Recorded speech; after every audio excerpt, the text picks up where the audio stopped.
So first and foremost, with talking to women, it's just like any other pursuit in life. Practice is going to make you better. It's not going to make you perfect. It's going to make you better. The number one thing is that you should always be spitting game. As any other pursuit in life, you must get started. That's the hardest part. So go ahead and get started and do your best until you can do better. So this video is not about how to spit the game.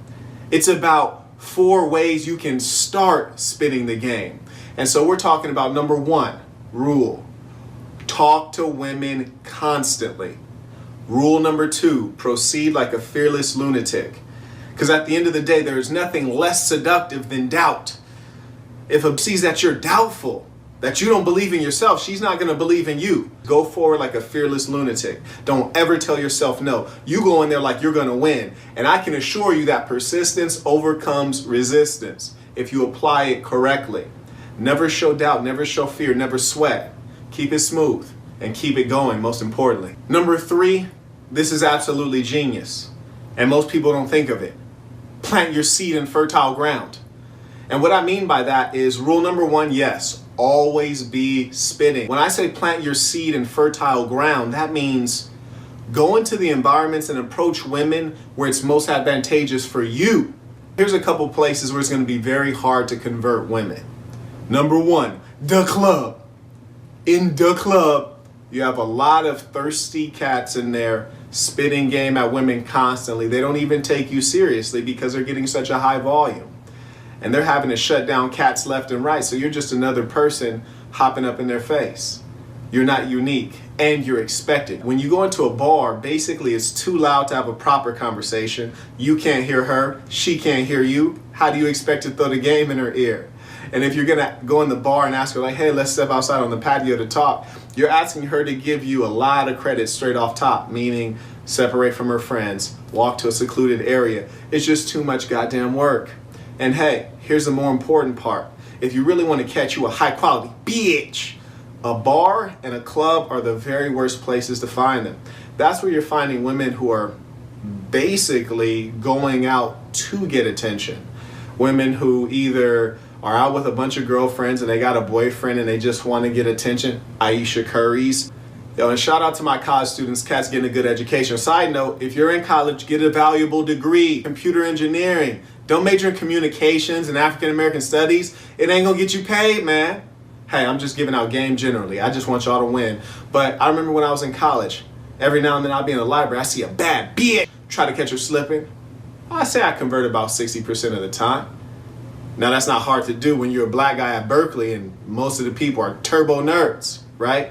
But in all reality, it's a very difficult game because in a library, what is a chick trying to do? Have some silence, have some focus, not on you, on her work. So that's a terrible place to try to spit game at a chick.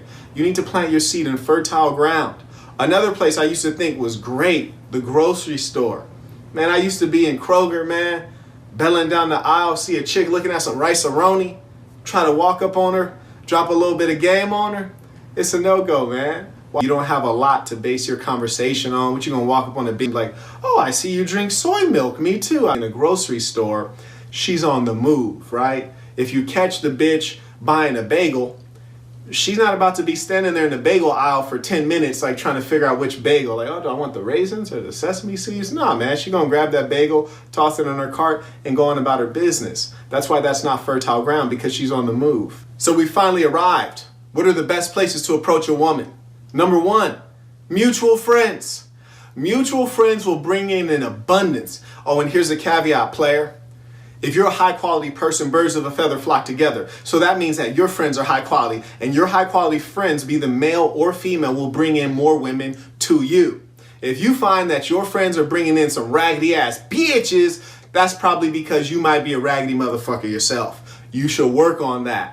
Hang out with people who are in advance of you. Hang out with people who have achieved things that you want. And if they're not your friends, find a way to make them associates at the very least. But number 1, mutual friends, excellent source of women because they come in, the woman already has a common link with you. The woman can assume you have something in common because birds of a feather flock together. You're already trusted to some degree, and you can have the other person vouch.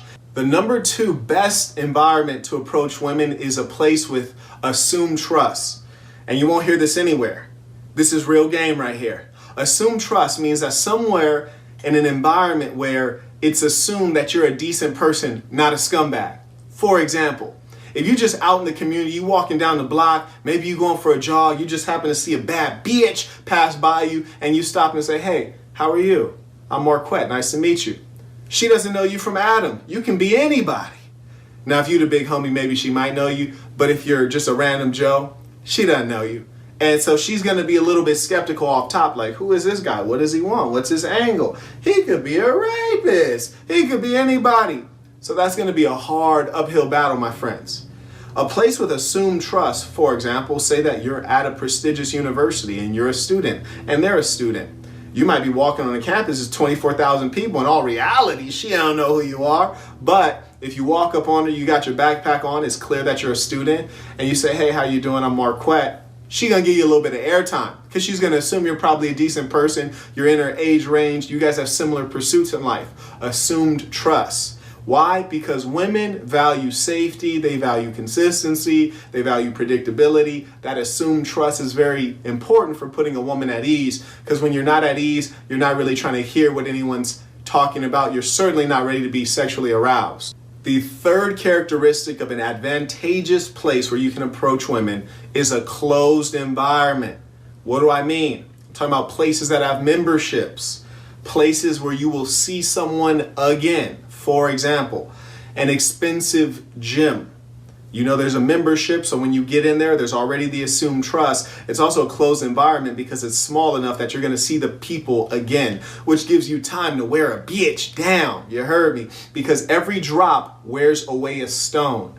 And so you get to build familiarity. You get to let her know that you're highly confident. You know you're going to crack her. You're going to keep hammering. Oh, she going to crack. And she's going to start to enjoy the fact that you're hammering at her. But you're going to be smooth and sly with it. You're not going to break your leg to do it. You know, you're just going to hop on the good foot and ease on over to her every time you see her. Drop a few lines on her. Push her in the right direction. You know, it's a beautiful thing to find a closed environment. Here's an example of a closed environment.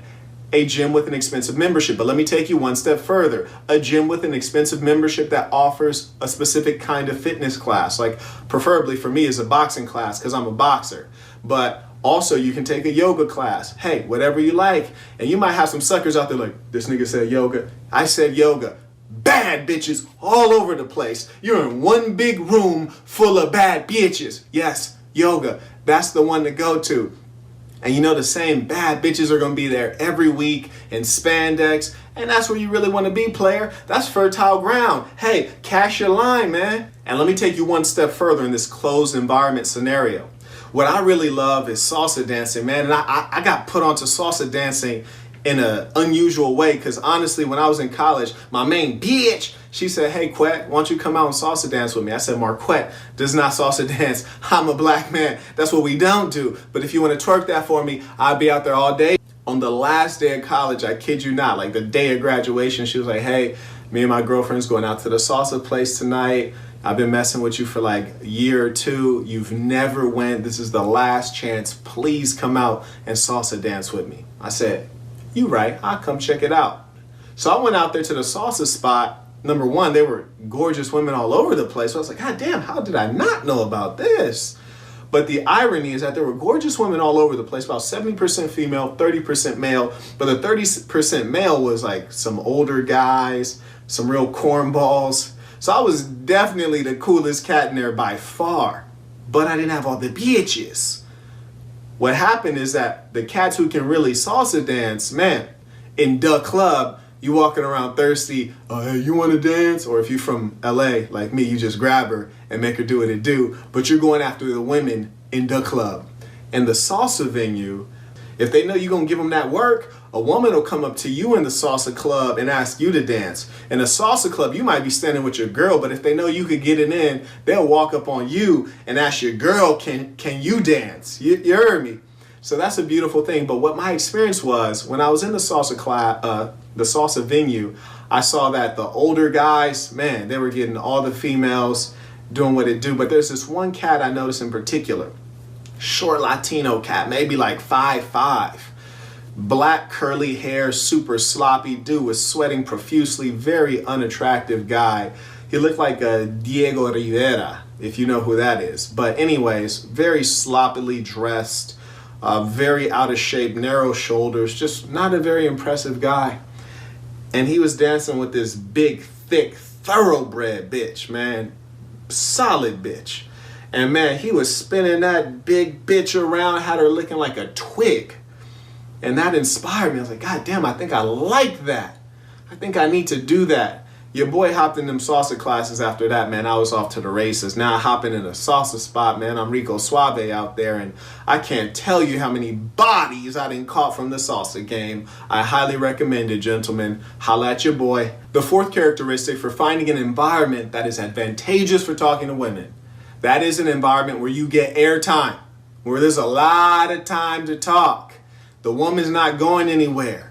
You're not going anywhere. There's no rush. You can chill and just smooth it out and just lay the layers of game on her. Just smooth it out like peanut butter. Just So for example, the beach. This one is perfect. Me, when I pass through LA, I always go to Venice Beach. One, because the women are absolutely gorgeous. And they're everywhere. And they're mostly on vacation.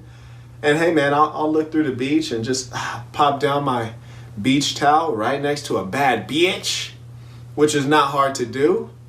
And I'll lay down, and next thing you know, I'm chopping it up. Why not? You know, maybe an hour later after I've been chopping it up with her, figured out if she's even worth my time. Yes, side note, pro tip, when you're going out spitting to women constantly, have some value about yourself. Me, when I meet a chick, I'm not just assuming that I want to deal with her. I find out that she has bad credit, debt, kids. I don't want to deal with her. I only want to deal with high quality women. So there have been many a times I sat down and spit game at a chick for an hour, and after I finished talking to her and learning about her, I was not interested. And I was just ready to pack up and roll out. And she's like, oh, hey, can I get your, are you on Instagram? Can I get your number? And I just had to tell her, knock it off. So what you're really looking for is that airtime. When you're at a place like the beach, women are just hanging out, chilling, laying down, relaxing, tanning. So it's a great opportunity to talk to them and get the airtime that you need to build rapport, make them familiar with you, and also learn about them and build that bond. Because I can tell you, the more time that you invest up front, the better your chances of being able to connect at a later date. Me personally, I think it's always nice to take your time with a woman. They like men who take their time. But if I meet a chick and I feel like things are vibing, I'm like, well, what you up to after this? You know, we can do X, Y, and Z, or what are you up to tonight? How about we reconnect around here in a few hours? You go home and, you know, get showered up, and we can meet up at X, Y, and Z spot. Oh yeah, and always have a plan. Know the end before you begin. Gentlemen, it's been a pleasure. The 4 rules for talking to women. I hope you enjoyed it. I ask that you support this work that we're doing from $1 all the way on to whatever your heart desires, because unlike Netflix, when you watch Marquettdavon Burton, you leave with a little bit of game that you can go out and apply today to your life to achieve the goals that you have.